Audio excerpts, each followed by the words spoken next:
ನಮಸ್ಕಾರ ಪ್ರೀತಿಯ ವೀಕ್ಷಕ ಅಭಿಮಾನಿಗಳೇ, ಗ್ಲೋಬಲ್ ರಾಜಕೀಯ ಯೂಟ್ಯೂಬ್ ಚಾನಲ್ಗೆ ತಮಗೆಲ್ಲ ಹಾರ್ದಿಕ ಸ್ವಾಗತ.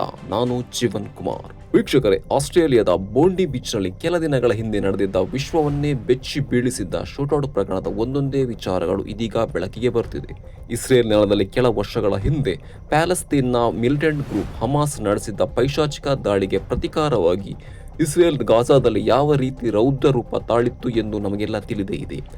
ಜಗತ್ತಿನ ಪ್ರಮುಖ ದೇಶಗಳು ಗಾಜಾದಲ್ಲಿ ಇಸ್ರೇಲ್ ನಡೆಸಿದ ದಾಳಿಯನ್ನು ಬಲವಾಗಿ ಖಂಡಿಸಿದರೂ ಇಸ್ರೇಲ್ ಮಾತ್ರ ಯಾವುದಕ್ಕೂ ಕೇರ್ ಅನ್ನದೆ ತನ್ನ ಪ್ರತೀಕಾರದ ರೌದ್ರ ರೂಪವನ್ನು ಮುಂದುವರಿಸಿತ್ತು. ಇದರಿಂದ ವಿಶ್ವದಾದ್ಯಂತ ನೆಲೆಸಿರುವ ಯಹೂದಿ ಸಮುದಾಯದ ಮೇಲಿನ ದಾಳಿಯ ಸಂಖ್ಯೆಯಲ್ಲಿ ಕೂಡ ಏರಿಕೆಗೆ ಕಾರಣವಾಗಿತ್ತು. ಇದರ ಮುಂದುವರೆದ ಭಾಗವೆಂಬಂತೆ ಇದೀಗ ಆಸ್ಟ್ರೇಲಿಯಾದ ಬೋಂಡಿ ಬೀಚ್ನಲ್ಲಿ ಕೂಡ ಯಹೂದಿಗಳ ಮಾರಣ ಹೋಮ ನಡೆಸಲಾಗಿದೆ.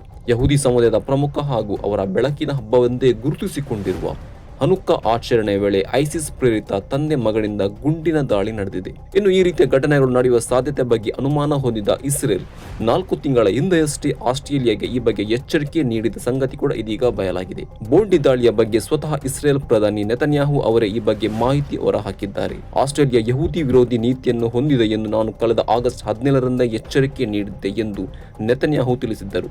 ಆದರೆ ನೆತನ್ಯಾಹು ನೀಡಿದ ಎಚ್ಚರಿಕೆಯನ್ನು ಆಸ್ಟ್ರೇಲಿಯಾ ಕಡೆಗಣಿಸಿರುವುದು ಇದೀಗ ಬಹುದೊಡ್ಡ ದುರಂತಕ್ಕೆ ಕಾರಣವಾಗಿದೆ. ಮುಖ್ಯವಾಗಿ ಭಾರತದ ಪಹಲ್ಗಾಮ್ನಲ್ಲಿ ಭಯೋತ್ಪಾದಕರು ಪೈಶಾಚಿಕ ಕೃತ್ಯ ನಡೆಸಿದ ಸಂಗತಿಯನ್ನು ಭಾರತೀಯರು ಇನ್ನೂ ಮರೆತಿಲ್ಲ. ಪಹಲ್ಗಾಮ್ನಲ್ಲಿ ಸ್ವಚ್ಛಂದವಾಗಿ ವಿಹರಿಸುತ್ತಿದ್ದ ಭಾರತೀಯರನ್ನು ಅವರ ಧರ್ಮದ ಆಧಾರದಲ್ಲಿ ಗುಂಡಿಕ್ಕಿ ಕೊಂದಿರುವ ದುರದೃಷ್ಟಕರ ಘಟನೆ ನಡೆದಿತ್ತು. ಈ ನಡುವೆ ಬೋಂಡಿ ಬೀಚ್ನಲ್ಲಿ ಸೇರಿದ್ದ ಯಹೂದಿಗಳನ್ನು ಕೂಡ ಇದೇ ರೀತಿ ಟಾರ್ಗೆಟ್ ಮಾಡಿ ಹತ್ಯೆ ನಡೆಸಲಾಗಿದೆ. ದಾಳಿ ನಡೆಸಿದ್ದ 50 ವರ್ಷದ ಸಾಜಿದ್ ಅಕ್ರಮ್ನನ್ನು ಪೊಲೀಸರು ಹೊಡೆದುರುಳಿಸಿದ್ದರೆ ಪುತ್ರ ನವೀದ್ ಅಕ್ರಮ್ ಗುಂಡಿನ ದಾಳಿಯಿಂದ ಗಾಯಗೊಂಡಿದ್ದು ಕೋಮಾಗೆ ಜಾರಿದ ಆಸ್ಪತ್ರೆಯಲ್ಲಿ ಚಿಕಿತ್ಸೆ ಪಡೆಯುತ್ತಿದ್ದ.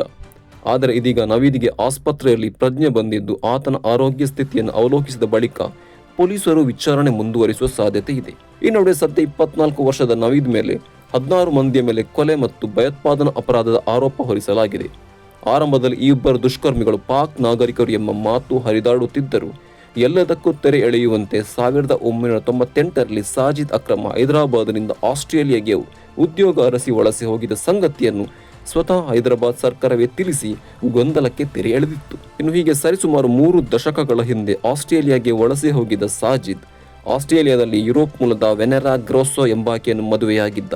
ಕ್ರಿಶ್ಚಿಯನ್ ಸಮುದಾಯಕ್ಕೆ ಸೇರಿದ ಯುವತಿಯನ್ನು ವಿವಾಹವಾಗಿದ್ದ ಸಾಜಿದ್ನನ್ನು ಆತನ ಕುಟುಂಬವೇ ದೂರ ಇಟ್ಟಿತ್ತು ಎನ್ನಲಾಗಿದೆ. ಹೈದರಾಬಾದ್ ಓಲ್ಡ್ ಸಿಟಿ ನಿವಾಸಿಯಾಗಿದ್ದ ಸಾಜಿದ್ನ ಕುಟುಂಬ ಈಗಲೂ ಹೈದರಾಬಾದ್ನಲ್ಲಿ ನೆಲೆಸಿದ್ದು ಆತನಿಗೆ 2 ಸೋದರರಿದ್ದಾರೆ. ಹೀಗೆ ಆಸಿಸ್ ನೆಲಕ್ಕೆ ತೆರಳಿದ್ದ ಸಾಜಿದ್ ಬಳಿಕ ಅಂತ ಹೇಳಿಕೊಳ್ಳುವಂತ ಯಾವುದೇ ಸಂಬಂಧವನ್ನು ಭಾರತದ ಜೊತೆ ಇಟ್ಟುಕೊಂಡಿರಲಿಲ್ಲ. ಕೌಟುಂಬಿಕ ಕಲಹಗಳಿಂದಾಗಿ ಹೈದರಾಬಾದ್ನಲ್ಲಿರುವ ತನ್ನ ಕುಟುಂಬದೊಂದಿಗೆ ಕೆಲ ವರ್ಷಗಳಿಂದ ಸಂಬಂಧ ಕಡಿದುಕೊಂಡಿದ್ದ. ತಂದೆ ಸಾವನ್ನಪ್ಪಿದ ಸಮಯದಲ್ಲೂ ಭಾರತಕ್ಕೆ ಬಂದಿರಲಿಲ್ಲ ಎನ್ನಲಾಗಿದೆ. ಒಂದೇ ಮಾತಿನಲ್ಲಿ ಹೇಳುವುದಾದರೆ ಆತ ಆಸ್ಟ್ರೇಲಿಯಾ ನಾಗರಿಕನಾಗಿ ಹೊಸ ಜೀವನ ಆರಂಭಿಸಿದ್ದ. 2022ರಲ್ಲಿ ಆತ ಕೊನೆಯ ಬಾರಿಗೆ ಭಾರತಕ್ಕೆ ಬಂದಿದ್ದ ಎನ್ನಲಾಗಿದೆ. ಮುಖ್ಯವಾಗಿ ಅನಾರೋಗ್ಯ ಪೀಡಿತರಾಗಿರುವ ಆತನ ವೃದ್ಧ ತಾಯಿಯ ಬಗ್ಗೆಯೂ ಆತ ವಿಚಾರಿಸಿಲ್ಲ ಎಂದು ಸಾಜಿದ್ ಸೋದರನ ಮಾತು. ಇನ್ನು ಬೋಂಡಿ ಬೀಚ್ನಲ್ಲಿ ಪೈಶಾಚಿಕ ರೀತಿಯ ಗುಂಡಿನ ದಾಳಿಗೂ ಮುನ್ನ ತಂದೆ ಮಗ ಫಿಲಿಪೈನ್ಸ್ಗೆ ಪ್ರಯಾಣ ಬೆಳೆಸಿರುವುದು ಇದೀಗ ಬಯಲಾಗಿದೆ. ಆದರೆ ಫಿಲಿಪೈನ್ಸ್ ಅಧಿಕಾರಿಗಳು ಮಾತ್ರ 2 ಶಂಕಿತರು ಕೂಡ ಫಿಲಿಪೈನ್ಸ್ ನೆಲದಲ್ಲಿ ಯಾವುದೇ ರೀತಿಯ ಭಯೋತ್ಪಾದನಾ ತರಬೇತಿ ಪಡೆದಿಲ್ಲ ಎಂದು ತಮ್ಮ ದೇಶದ ಮೇಲಿನ ಆರೋಪವನ್ನು ನಿರಾಕರಿಸಿದ್ದಾರೆ. ಈ ಮೂಲಕ ಫಿಲಿಪೈನ್ಸ್ ಜಾಗತಿಕ ಮಟ್ಟದಲ್ಲಿ ಐಸಿಸ್ ತರಬೇತಿ ತಾಣ ಎಂಬ ಆರೋಪವನ್ನು ಅಲ್ಲಿನ ನ್ಯಾಷನಲ್ ಸೆಕ್ಯೂರಿಟಿ ಕೌನ್ಸಿಲ್ ತನ್ನ ಪ್ರಕಟಣೆಯಲ್ಲಿ ತಳ್ಳಿಹಾಕಿದೆ.